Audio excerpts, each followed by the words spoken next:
The further area I wanted to talk about was the argument about privatisation of services. And I think Joe made a part of the argument that I wanted to make anywhere.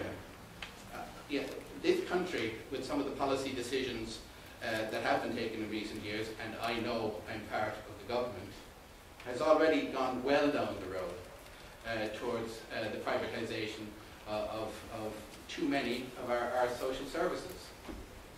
As a country, we are in direct contrast to most members of the European Union.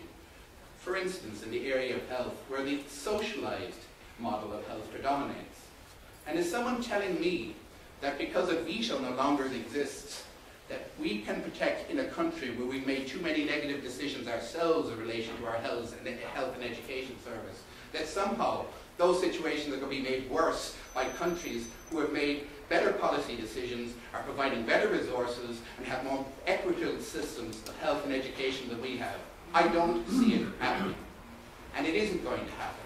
Because there is a better Europe out there that we need to become a part of, that we can influence for the better in many ways, but I think that we can continue to learn from in others. And if the debate continues over the next number of weeks, does that, I think this will be a very useful debate, just as tonight's attendance is very heartening to see. One final thing I'd like to say is in relation to the tone and tenor of the debate, because I found myself on other sides of this debate in the past. I continue to be shocked by what I described one person speaking at a recent meeting of the Forum on Europe as a type of bombastic arrogance that exists between those who insist there can only be a yes vote. Of course not. We live in a republic.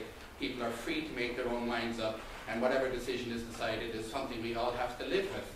But when people choose not to make arguments on the basis of issues and decide to descend into name-calling and finger-pointing and ghettoizing of people who don't share their point of view in terms of interests, then I think democracy itself is at a loss.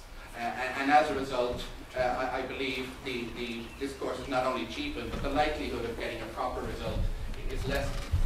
I think it's highly ironic that some of the people on the No campaign are wanting to know for another reason. But I don't question their sincerity in holding those views.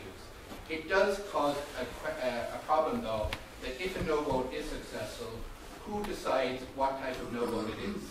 And I don't think it has to be about the argument itself, not the personality involved. Is it a no that we could have a capitalism that's more red in tooth and claw, as Joe has described? Is it a no that we can have a more equal and equitable Europe, as I believe Joe is sincere in holding? Is it a no that wants to bring about a more fundamentally religious and less secular Europe? Because that element exists in our debate as well as it does in other parts of Europe. And because of that, I think what we need to come across in the argument that I'm making is what we should have is a yes, but a skeptical yes and a critical yes. Thank you.